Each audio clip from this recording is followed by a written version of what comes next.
Hey, what's up, guys? I am back. However, this is a new show. It's a little something that we call Bro v Bro with my brother, Hector. Say what's up, man. Man, what's good, people? Alright, you're probably wondering, where's this another episode of Pop News Uncensored coming? Don't worry, it is. But this is a little filler, a little something in the middle of the week that we like to do. This is something new. Like I said, Bro v Bro reviews. We are going to be talking about movies that, as brothers throughout life, we differ on. The list is endless, and we got to get it out there. And we felt that there was no better film to start with than one of the most divisive films of the past summer, Alien Covenant. For real. Now, I know that there's going to be some people out there, hopefully, listening to the show. Hopefully. That we're going to feel like, they're a little bit like, hey, I hated Alien Covenant, but I'm here to tell you guys, like, don't listen to all the haters, you know? Alien Covenant was a brilliant movie. Well, it's questionable, but let's not blow our load so quickly. Let's open up with the background of this, because we're going to talk about how the movie got made, who was in it, who directed it, looking at you, Ridley, all the rigmarole that goes with making the film. But, we're going to talk about the plot. We're going to get into it. And right now, how did this movie get started? How did we go from the 1979 Ridley Scott classic to this, for better or for worse? Well, it all really starts with Prometheus, which was incredibly divisive when it came out, too, back in 2012. I'm sure everybody remembers it. Made a lot of money at the time, and everybody was waiting and waiting and waiting, and what we got was something a little different.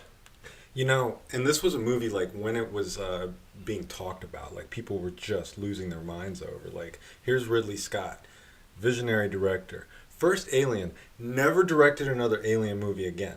Yeah, he never did. Coming back to the series. I mean, and coming in hard, right? You know what I mean? Like, new technology to make the movie. He had a whole lot of new ideas. Like, he wanted to make it fresh. And that's actually why I really like Prometheus.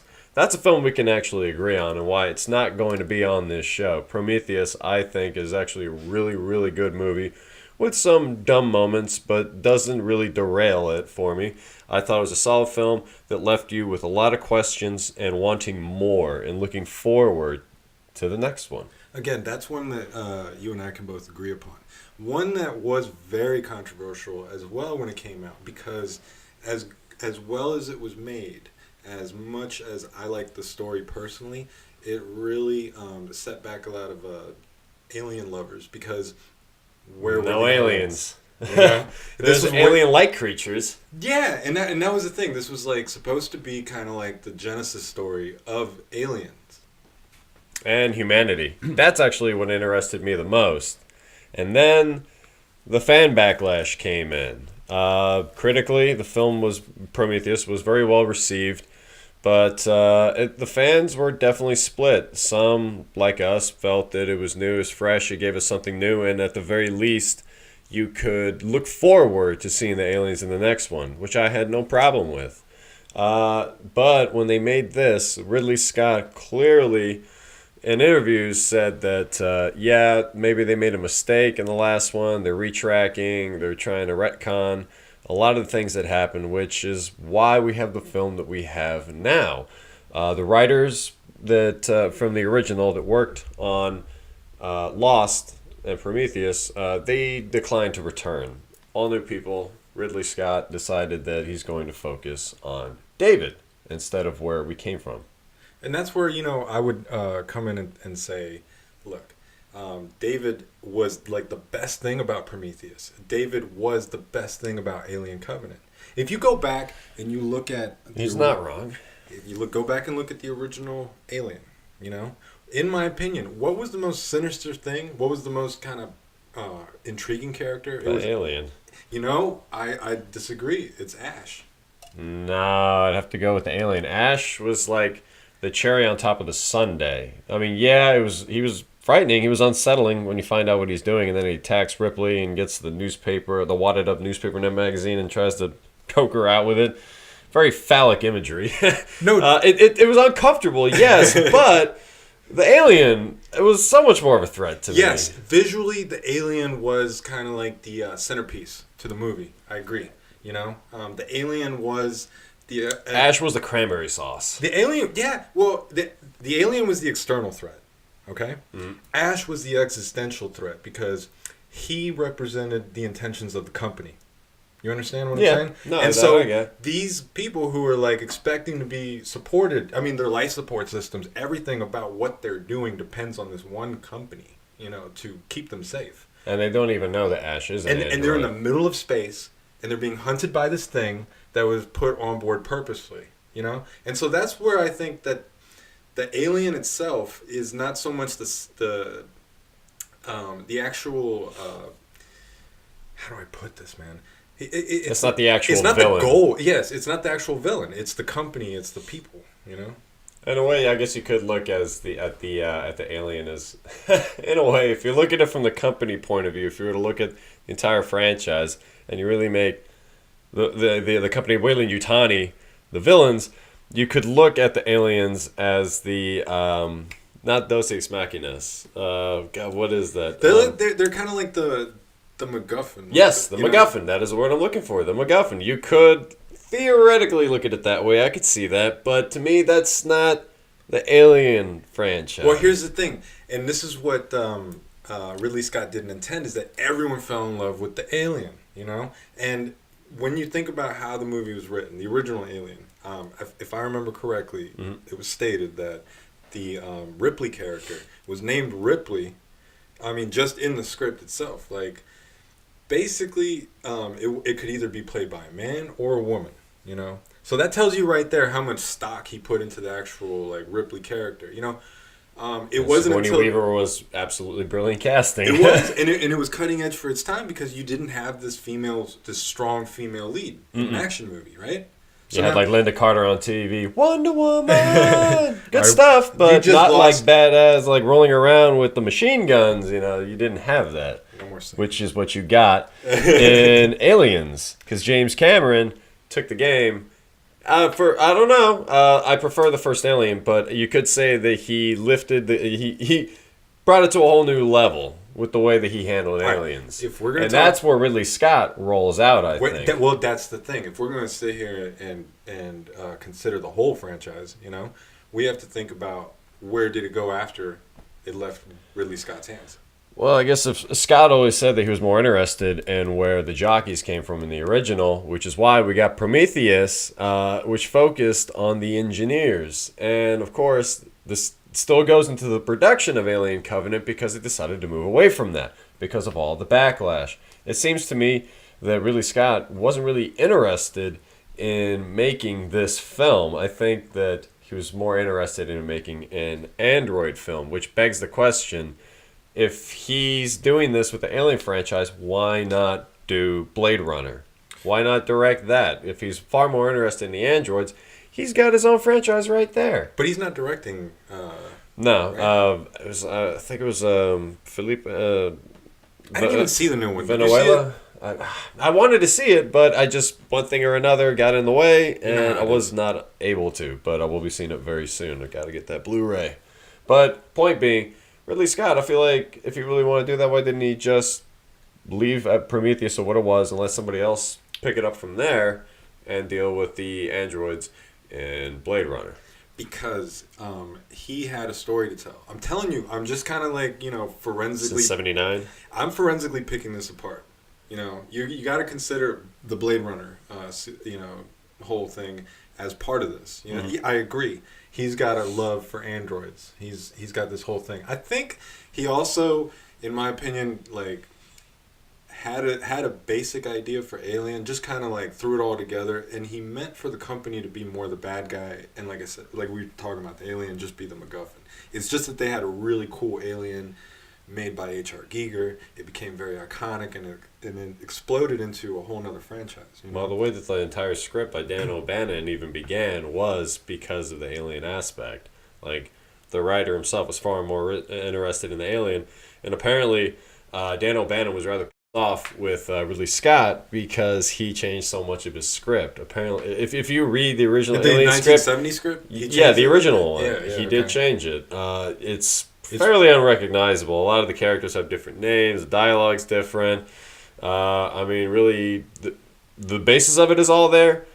And the way that the alien comes out, that's all the same. But for the most part, everything else got changed. So it's more about the alien in that case, if I'm Yes. understanding you correctly. See, that's something interesting right there, and that's why I'm saying probably his intention is more going towards. It all makes sense if you piece it together like it was a murder mystery. You could see that androids was at the heart of this. You know what I'm saying? I mean, honestly, does the alien need to be the actual focus point of his series? In my opinion, it's just there. It's okay. Put it to you like this: watch a zombie movie.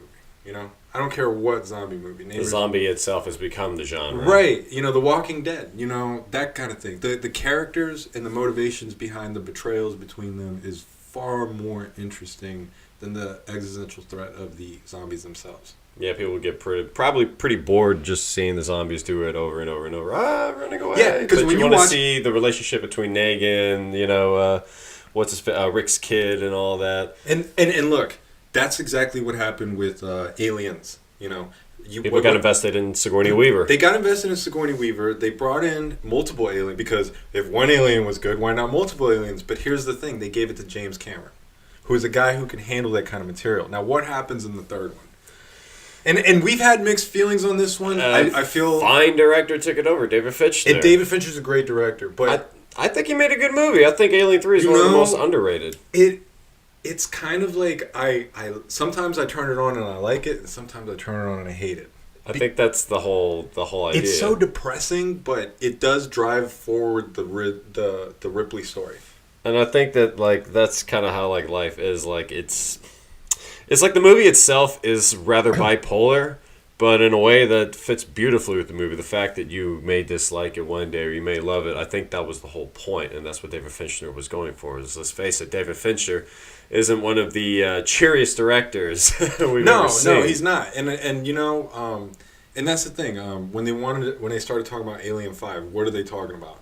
Ripley jumping in with an alien. And look, there's a plot floating around by Neil Blomkamp that brings back Sigourney Weaver, and it brings back Newt and Sergeant, what's his face, the guy from the Terminator, Michael Biehn. They bring his character back, and that's where I'm saying there's a big split, and not that big, I guess, but there's a split anyways in the Alien fans. It's like some people want to continue on in that Ripley Newt direction, and I'm not saying that you can't do both. You know what I mean? But that's kind of like the struggle that the studios are having right now because, in my opinion, I'm one of those ancient alien types. You know, like I don't believe in that crap, but I love the idea. That's what I want to go for. That's what I wanted more of in this. But that kind of leads through to our full-on review as we go through the plot of this film. I think that before we move on to what this film is about, just to give you a little run-through, and then we'll break it on down.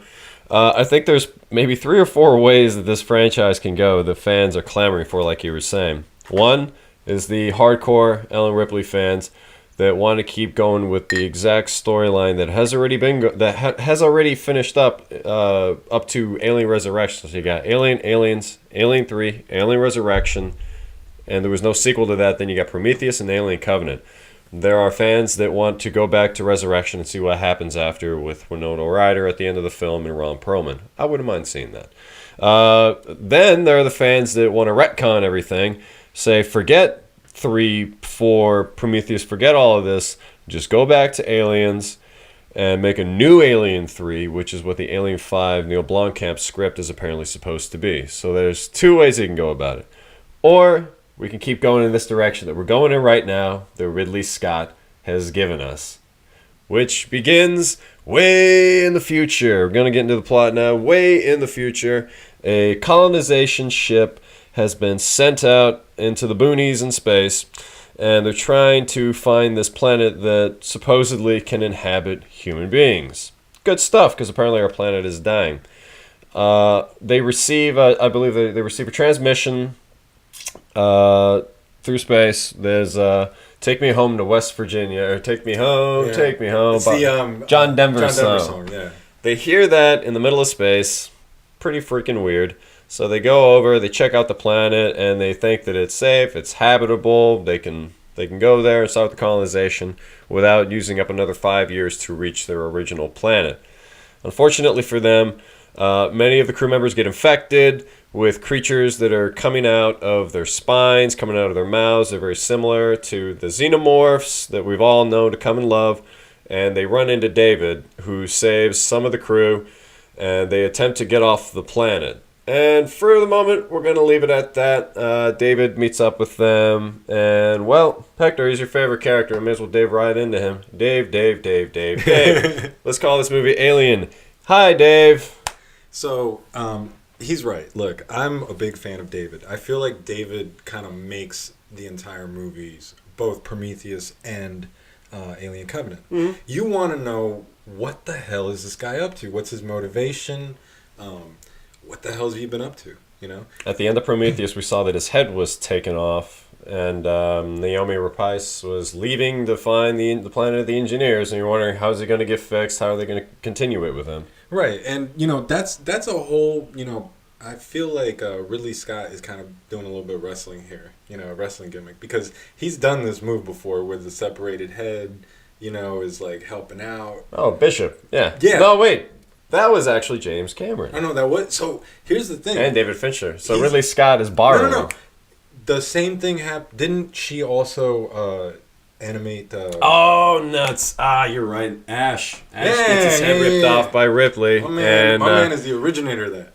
You have my sympathies. That excellent line. Ian Holm, I believe, is the actor. Yeah, which again, in that particular scene, it shows that, like, maybe Ash is like has his own kind of like will, and again, this is supposed to happen in the future, so what is David? This is after Prometheus, this original is after. Alien. I mean, that's the thing, is like you have to consider the whole android thing to be central, even though it's not presented as such in a way, and what I mean by that is that it's subtle, the way that the android, up until Alien Covenant, everything is kind of subtle, I think, if I remember correctly, they explained that the first David model, which is the one from Prometheus, was way too human. Yeah. And it started to have its own, like, wills and wants and dreams. And that's where it kind of blurs the line. Is he a robot, or is he becoming like basically like more human than a human? Well, the created becomes greater than the creator. I mean, that's one thing that I love about the beginning of this film, is the scene with Guy Pearce as he's testing out his new David. It's a brilliant scene. I don't have a lot of love for this movie, but I actually thought that the opening scene, the conversation between David and Guy Pearce, Mr. Wayland, was phenomenal, because David makes a really good point. He says, wait a minute, you're asking me to serve you, but you're going to die. I'm going to live on. Why should I serve you? To which Wayland gruffs a little bit and tells him to bring him his tea. Doesn't even answer him. Doesn't even dignify it with an answer. I love that relationship between, the God and his creation, which is, in a way, that's kind of how this is. Hopefully God isn't looking down on me and strikes me down. But that's kind of the whole point, where is the line? Where did we come from? There's a lot of good questions at the beginning of this film, which fit with the rest of Prometheus, which makes the rest of the movie so frustrating for me. So let me just wrap up the whole David thing real quick here. My personal love for David, and why I believe that this movie is redeemed just in the way that David is presented. Look, David is like the quintessential story of Genesis almost. He's the one who, in a way, is the Eve, bites into the apple, gets the knowledge, gets everybody kicked out of paradise, David is smarter than everybody, but is he sane? That's questionable, and a lot of the things he does in the movie are downright despicable, but in the character, it makes sense. And for a creature like the alien, which is so vicious and so cold, to be born from something like David, which again is vicious So and cold, and just cares about itself and its own knowledge. It's a perfect symbiotic relationship. You ask yourself, why did the alien not attack David? Well, I think you got a little bit of your answer right there, because they're very. I mean, it doesn't make sense other than in symbolism of the way that the script is written, is that they're both very similar creatures. Well, that's kind of the genius of the character David, is because he can reflect that. What you were just saying struck a chord with me. Insane. From his point of view, he's not really doing anything insane. That's what makes the insane and the insanity. I still don't know how to put it. It's like a story within a story. In his own head, from his point of view, he's not crazy. Like, he mourns Naomi Rapace after he does all those experiments and creates this creature. He mourns what he had to do to her, but in the end, he thinks that what he created, these creatures, is beautiful. Like, it's his creation. So she is like the mother to the aliens. Like, all of that, I do find a bit fascinating, but like frustrating at the same time. God, the characters in this movie are so remarkably stupid. David seems to be the only smart one in the entire film. Your heroes are stupid. They're all dumb for going on this planet with no spacesuits, and that's how they all get infected, and that's what brings this movie down for me. Okay, I hear you. I'm not going to sit here and say that there ain't no plot holes in this bad boy. Like, for real. You can drive trucks through them. Okay, look, yes. Should they have jumped out of the spaceship all willy-nilly? Without Ooh, let's look at this flower. That's the same thing in Prometheus, when the guy's like, oh, look at this, big, snake thing coming out. Maybe I'll just stick my face at it, you know what I mean? Yeah, I agree. Like, but, I mean, you kind of have to think about, a couple things. One, the excitement to want to experience something, you know what I mean? You see it, everything on the computer screen is telling you that this is safe. Now, I agree with you. Should you be coming off of spaceship without... Would I do it? No. But I could see a situation where maybe someone was like, hey, it's perfectly safe. And you got all this technology with you that's telling you that the air is breathable, blah, blah, blah, you know what I mean? And you're just like you got to suspend your disbelief when it comes to kayfabe, And, oh God! And horror movies. I'm kayfabe into this. and horror movies. Look, as long as it's done right, you know what I mean.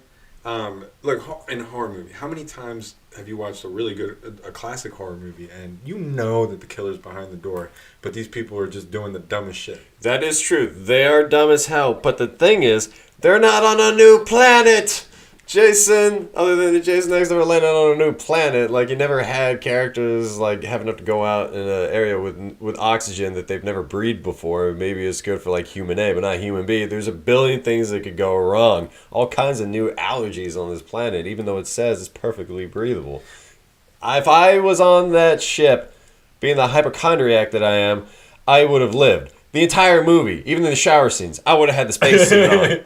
There's no way I would have been gotten by that. No, it's like that Eddie Murphy joke about Poltergeist. It's like, I'd have ran out the house and just called the cops like, yeah, I just want to let you know that she's on TV. I didn't kill the bitch, though. I'm just letting you know, that she's there. I get that. But, again, you got to look at style over substance, and you got to look at the underlying storyline. That is the story of Ridley Scott's career. Okay. For every good movie that he has that looks phenomenal, he's got a bad movie that looks phenomenal. Right. Like Robin Hood. Ugh. Nobody wanted to see that. He Robin did Hood? Do the Robin Hood remake back in 2010. I was thinking Prince of Thieves. You were... Ooh. No? I don't know what's worse. You like Kevin Costner or Russell Crowe. Yeah, I was already like, oh, God, Prince of Thieves. Can't anybody get an English guy? First you got to get an American, then you get an Australian. I know Australian's close, but it's not the same accent. Get it right. Ridley Scott, you're British. Come on, man. Ridley Scott, no f***s given. All right. Where to move on to with this? So where do we go from here? I'll tell you where we go from here. The alien itself. This is an alien movie, and we get about 10 minutes of aliens in this movie, like actual aliens. You get these neomorph creatures, as they're calling them, the ones that come out of people's spines, but you really only get like 3 aliens in this movie, and you get them for about 10 minutes. Can you really forgive that? I know I can't. That's one thing that seriously ticked me off when I came out of the theaters. I was infuriated that I had to wait pretty much the whole movie to get actual aliens. And when I got them, I did not like them. They looked fake. The CGI was uneven. They're in the daylight, which immediately makes them less threatening when they're just running at the ship and the remaining survivors as they're trying to get off the planet. That action sequence was supposed to be thrilling, but for me, I was thinking to myself, alien movies other than, well, Aliens weren't really like action films. And when James Cameron did those scenes, get away from her, you bleep, all those classic scenes that we remember from the original Alien sequel, it felt scary. But in this, it doesn't feel scary at all, especially the end as they shoot the alien into space.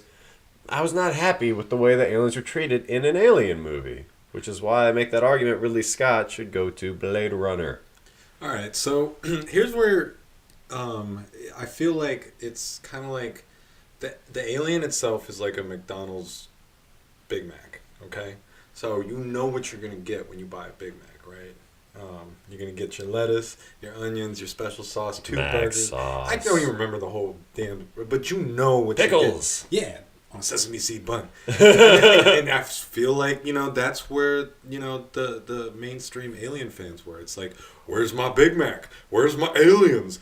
I want my aliens. Yes! Yeah, no, I get that. I totally get that. And this is going back to what we were talking about in the beginning, that there's 2 camps of fans, There's the aliens fans, which are... I don't even think that they're taking the first Alien as much into consideration other than the iconic scenes. And by that I mean the space jockey, the chestburster scene, and then pretty much all the stuff that happened in the 3rd act, which is Ripley fighting the alien and blowing her out of the airlock, That, I think, is what that's what the studio executives looked at and said, this is what's putting asses in seats, Mm-hmm. So what happened was they turned around to a brilliant director, one Mr. James Cameron, who I'm not going to sit here and second guess because he made an amazing movie with aliens.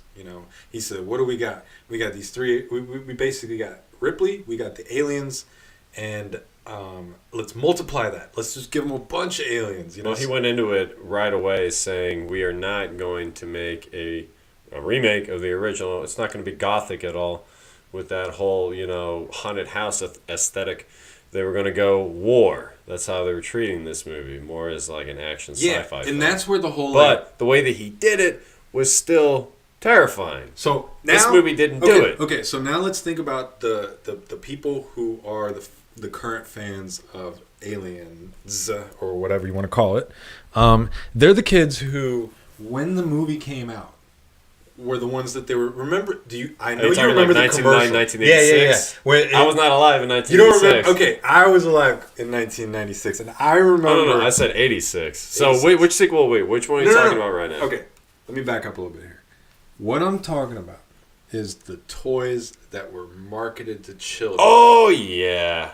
I remember RoboCop toys. Yeah. Terminator toys. Right. And Alien toys. These are rated, and it's something that doesn't... You don't understand. You can never do that today. The kids these days, they're getting, Minions, and, all these, G-rated... Spider-Man, Power Rangers. Hey, more power to them, right? We had Arnold Schwarzenegger's We literally were playing with Terminator toys. An R-rated movie, with, nudity and sex. Here's chest burster action. Hey, kid. Yeah, exactly. Here's a Predator doll. Even though you watch the movie and people were just being skinned alive. It was still marketed to kids. It was still marketed to kids, and that's what I'm saying. It's like you think that's had an effect on the views of what people are looking for, what the fan base is trying to get out of it? Yeah. So these kids they grew up not on the first Alien, but the second one and onwards, and I feel like they didn't like the third one. The third one was kind of well, it was depressing. It was depressing. it was a really directors kind of going off on a tangent. And I love David Fincher, but that movie was depressing. Like I said, Well, he disowns it himself. The making of that film is like, you could make a movie out of the making of Alien 3. Like, it was that tumultuous between the producers and the directors. Like, it went through so many different script changes. There was a trailer that was dropped that said they was going to take place on Earth. That didn't happen. The whole thing was a mess. and that's the thing with Alien 3. It was like, it's an intriguing idea, but it's just not executed quite the right way. Even though some of the scenes, like when she throws herself into the pit, that's iconic. And that's also canon, which brings and up Alien Resurrection. They Alien bring her back Resurrection. 300 years later because of her DNA. Don't know what sense that makes, but whatever. Science is the future. And I know I've seen Alien Resurrection, but I can't remember. God, that's how bad it was, dude. I don't remember. Actually, about that movie. Look, the first half of it I actually think is pretty good. I think that it falls apart after the captain of the space pirate ship goes down. He was the villain. I think it was Top Hat in The Crow, the original. The guy who talked like that. You mean Top Dollar? Yeah. Okay, yeah. Top Dollar. That guy. Loved him. Right. He was cool in the movie. And then they kill him. And yeah, you got Ripley, but you got a bland Winona Ryder. You got Ron Perlman, but not enough of him. The whole plotline between the weird humanoid alien creature thing, like, just none of that really gelled. And I'm gonna sit here. So it was a failure, but it's spectacular, entertaining failure. But and it's considered part of canon, right? Yeah, Technically, yes, right? It is still. So until they make another Ripley alien, it is canon. Right. So, and that's what I'm saying. So now, to bring it all back home, it's that you have these people who grew up with the toys, who grew up with Aliens, who did not like Alien 3, but watched Alien 4, and I guarantee you there's, like, some people are going to tell you they love, it's literally probably 50-50. There was a fan base. It's like a small fan base. But people who consider vocal. that... Okay, yeah, those are the only two movies that they're familiar with. You know what I mean? Really. I mean, maybe they've seen the first one, but here's where the first one kind of suffers from audience knowledge. It could be why this one suffers. If I remember, and correct me if I'm wrong here, but the first one was made in the 70s, right? Yeah, 1979. So you turn on any 70s movie, and what's the first thing you see? A very long intro. Very long credits, long shots. It's about 5-8 minutes before you actually like get 9 times out of 10, someone's getting in a car and it's like, and he's like coming around a corner, and it's just like the credits. They are in no hurry to get to the plot. Well, that was the 70s. That was the 70s, and that's how it was filmed. But it was filmed at a time when they were kind of like... It was a depressing time. Jimmy Carter and all that. Yeah. Like, it was just before Ronald Reagan came in, and everything just seemed to change almost overnight. Like, once it hit 1980, it's like, woo! Let's fast-pace these movies. That's what then I'm you saying. got The Terminator, Back to the Future, Indiana Jones. You got all kinds of movies like that. So there were some people on the pedal like, yo, pick up the pace a little bit. You know and that's where Alien suffers. Right. Alien, if you rewatch that film over and over as I have, after a while, you don't even feel like the movie's lagging. Like, you watch the opening credits and everything, and it's moving along briskly. You don't even notice.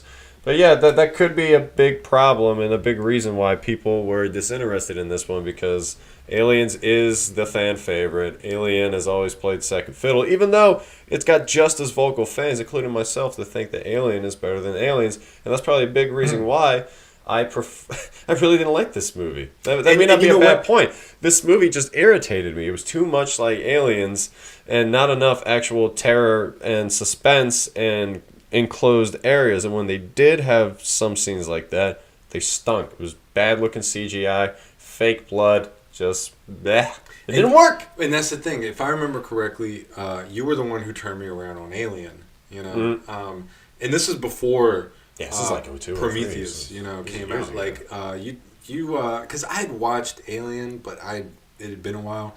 And since then, I was kind of like with the fan base. Like, I remember Aliens, that's the one that's like full of action, that's the one that I was like, yeah, what I'm familiar with. It wasn't until you kind of like put me on that mindset, hey, check this one out. It's a little bit more slow, you know what I mean? I know you've seen it before, and I was very critical of Alien. I was like, God, this shit was boring. That being said, I turned around and gave it a second, third, fourth look, and I was like, wow. Upon that, watching Prometheus and Alien Covenant, I started seeing a whole different direction as far as like what Ridley Scott wanted to do. with this series. Imagine if Ridley Scott at the time they came back and they said, "Man, we got such a good response from Alien. Can you do the sequel?" Why did they not do that? They did try to get him, but by that point he was already working on Blade Runner, and so he was already busy. And at the time, he didn't really want to do sequels. I think that Alien Covenant is one of the few movies that he's ever gone back to do. Although some might say Hannibal would be the exception to the rule, but he didn't make the original, so it's kind of like he was doing a James Cameron. So I don't really count that movie. He wasn't interested in going back at the time. And then I guess he kind of got a little bit of the old George Lucas feel, in my opinion, because now he goes back and he's screwing with everything. And that's the thing, man, is a lot of people in your camp are sitting here saying he's George Lucas. It sure feels like it to me. I mean, I walked out of the theaters. I came home. I was yelling. I was like, "Dog!" Oh, I remember, dude. Bleep, expletive, delete, blah. I was just yelling all kinds of things all over the house. I was angry. I was furious. I'm much calmer now. I've kind of gotten over it. And I have rewatched this movie, clearly, because we're talking about it.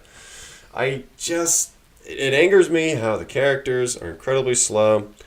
I don't like the idea that David is the one that created the aliens. Okay, let's talk about that for a second. Yeah, I want to get to the end of the film.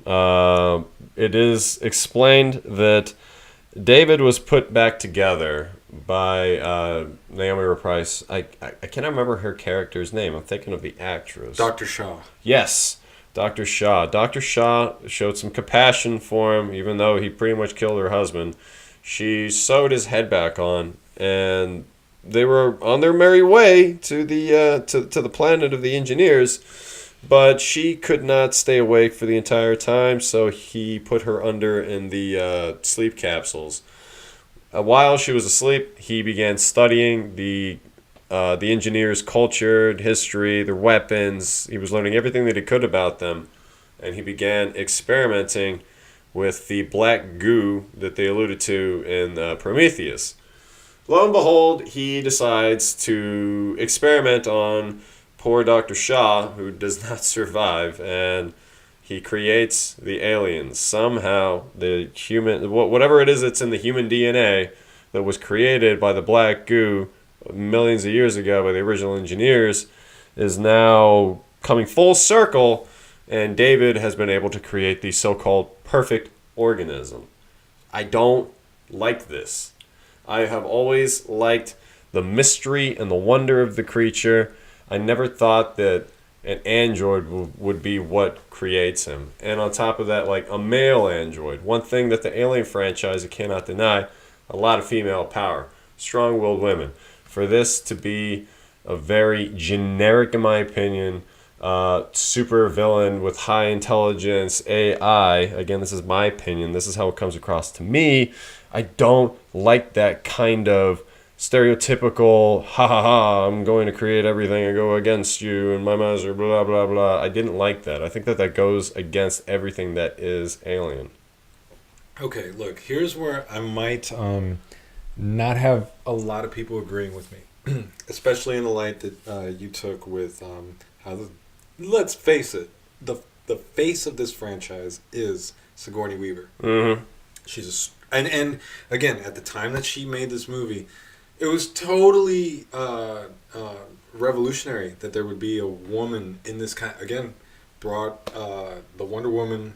A couple of years after Princess Leia. Yeah, this was at a time when the sexual revolution had just happened, you know what I mean? It was still happening, Kramer versus Kramer. Yeah, so I get that. That's why this movie has touched so many people have so many strong opinions on it in so many different ways, and I guarantee you, most of them haven't actually seen all the Alien movies, So, with that being said, I'm going right back to what Ridley Scott probably was imagining when he came up with the whole Alien concept beyond what the script was handed to him. He was basically coming up with this kind of Genesis story. Who created man? Blah blah blah, and he's just taking it a step further. For instance, at the end of Alien, she's floating off into space. asleep, just in the same way that it happened in Prometheus. With the little kitty cat Jonesy. The only difference is, if I remember correctly, Ash is not activated in any way.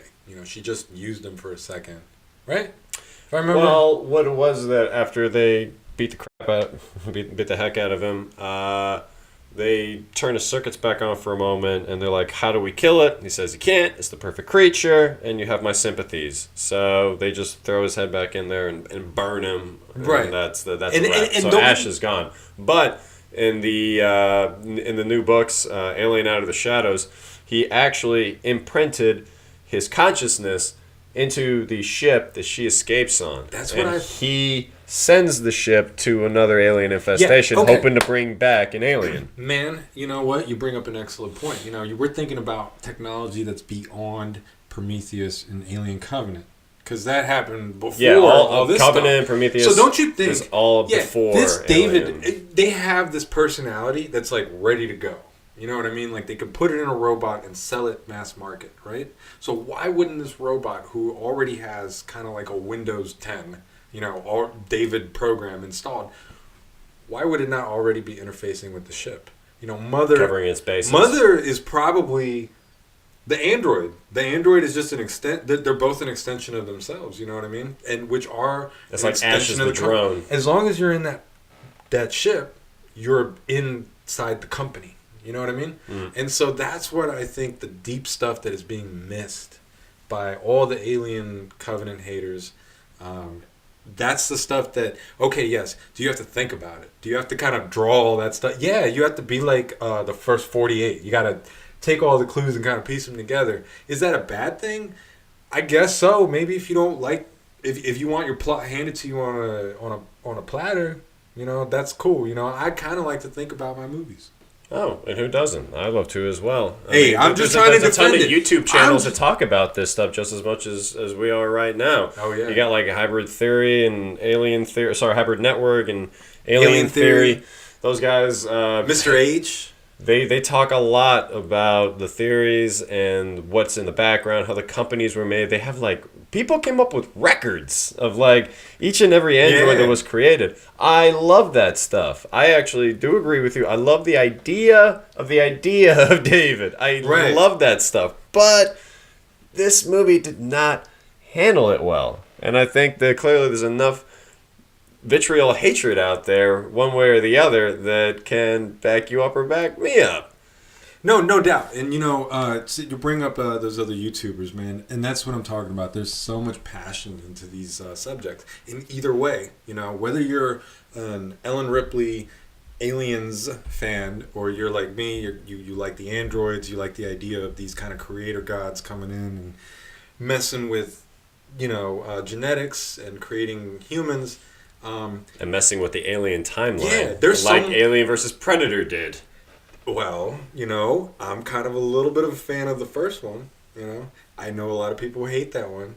They hated the second one. The second one was terrible. The second one was literally unwatchable. It was. All right. So if you're really digging all, what they're changing in the background with the company, I mean, they have more of that in the Alien versus Predator movies. How do you react to those? Do you just completely hate them? What do you think of the background? Can it stay canon? I mean, look, there's all kinds of speculation, as far as who are the predators? Are they? What do they have to do with it? Were they created by the engineers? Are they the humans and the engineers are coming after them? Blah blah blah blah blah. Look, there's a lot of hunger for this kind of content. You know what I mean? And there's canon, non-canon. There's all kinds of little camps in this franchise, and that's even crazier. Is that the Predator franchise somehow has its own thing. Its own thing, but also is their fan base is very dedicated. I mean, I'm looking now at my VHS collection. Yes, I have a VHS collection. I'm looking at it right here. I got Predator 2 right next to Alien and Aliens. Look, can we just talk a little bit about Predator here? We can throw a little bit in there. Sure, we got time. Yeah, I mean, because it's tied into this whole thing. Look, I love The first Predator. Mm. The second Predator, you're a huge fan of that one. That's a whole other one. That's another episode. Oh God, that's a whole other one. Predator 2 Let's not coming even soon. Yes, coming soon. We're not even going to talk about that.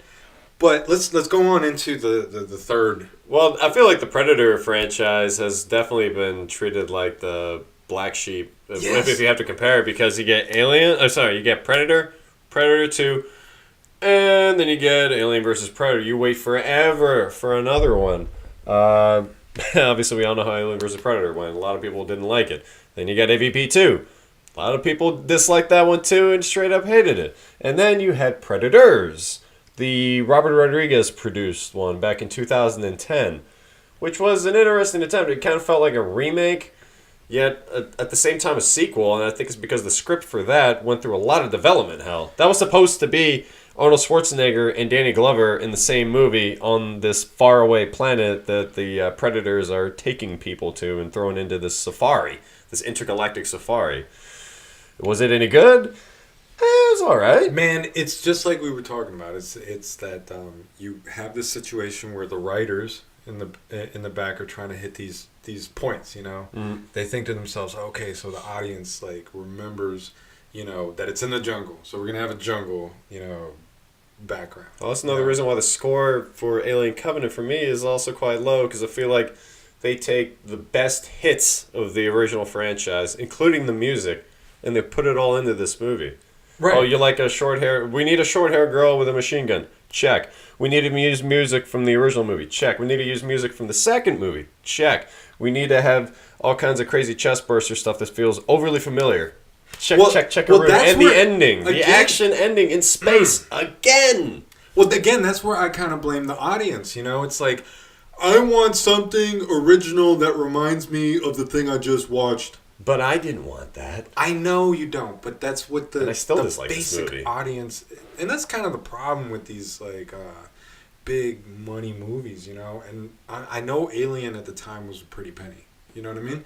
Alien actually didn't cost as much. It didn't? Really? No, it didn't. It only Star Wars either. They only cost about $13 million, and Alien pulled in $80 million in America. See, this is why you're the best. Because you remember all these little things. And I just that movie was probably expensive as all hell. I got the stats. Right? So that's what I'm saying. The movie didn't cost that much. They weren't really thinking like it was going to be a big thing. And boom, it was. And what happens with a good thing once you have too much of it? It sucks. Marvel! Oh, no, sorry. I'm just kidding. Okay, well, I can agree there. Well, where's the franchise going to go from here? Well, actually, you know what? I kind of want to give this movie a little bit of a score, kind of on the IMDb level, 1 out of 10. And in this case, if I was going to give a 1 out of 10 alien eggs, 1 out of 10 alien eggs, well, having rewatched it, it's better than I remember. The hatred and the hype has gone down the same way that I've rewatched the Matrix sequels. I despised them at first, and now that I go back and I give them another chance, I try to roll with it. The hype is lowered, therefore the experience is different, and I feel that goes for Alien Covenant. I don't hate it as much as I used to, but is it the weakest in the franchise for me? Excluding the Alien vs. Predator movies, I may still have to put it down there, but I'll give it 4.5. You know what? I'm feeling generous. 5 alien eggs. I'll give it 5 alien eggs. 5. Good cinematography, fairly good casting. David is awesome. The music, even though it's a lot of the greatest hits, I guess I do like the music. I mean, how could I not? It's the same thing as before. It's just not the same. Overall, that makes up for about 5. I give it 5 out of 10 alien eggs. 5 out of 10 alien eggs. Wow. I got to tell you. I'm being generous with it. I could have given it 4. Right. I guess I'm going to have to go with face huggers. Yeah. Look. If I was going to figure where I was going to rate this whole thing, I'd probably put it around at a solid 6.5, and I'm not going that much higher than you, because you know me, I'm kind of tough on movies, Well, you seemed a lot more positive. I feel like that's a bit of a lower score than I was expecting. Because I'm not judging I'm saying overall, the movie itself is a 6.5. But when I was saying that Ridley Scott is a genius, I'm talking about the overall product he's trying to deliver against the will of the studio and some of these fans who just want to watch aliens eat shit. I don't know, you know. So and that's what I'm saying. He's a smart dude. He's got all these underlying tones, man. He's a brilliant director, a brilliant writer, and a lot of these people are throwing around the George Lucas label willy-nilly, in my opinion. The guy is smart, man. He made Alien, bro. He did make Alien, but he's also made some bad movies in recent years. But we're not going to get into that right now. But we will get into, before we finish up with this, is what is the future of the franchise. I read an article that Ridley Scott was interviewed in, and he said that the whole, quote, alien thing has been played out, and that he's going to be focusing more on AI, which means Hector's camp is winning as of right now. Yeah. The much smaller party is winning somehow, some way. Hey, look, we're coming in strong.